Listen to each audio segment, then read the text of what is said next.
Xua thịt. Tôi biết xua anh xua vì tại cây mai với xua. Anh ấy clean rồi tịnh như tinh sạch cô cái với thu á buôn phải lỗ chiếng á con anh chỉ biết cứ thao này nữa đặc biệt là nghĩa chất của người ta phải nhớ tất sẽ yêu việc tất tịnh bán nó con á yeah đá rồi selain cái nâng kẹo với tâm bảng ấy nó chẳng nhắm về gục gối nó con á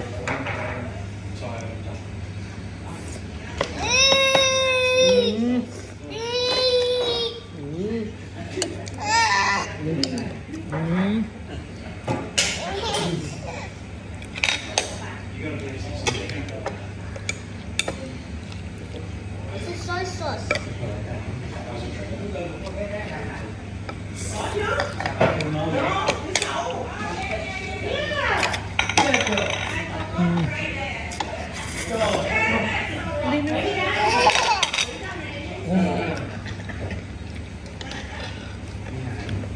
Tâm chỗ cái đạp đi này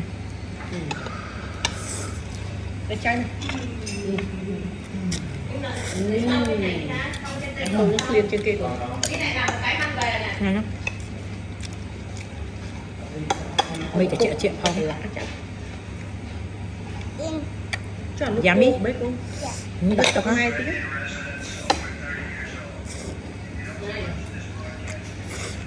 đặt bàn lấy dương 2 với 2 đấy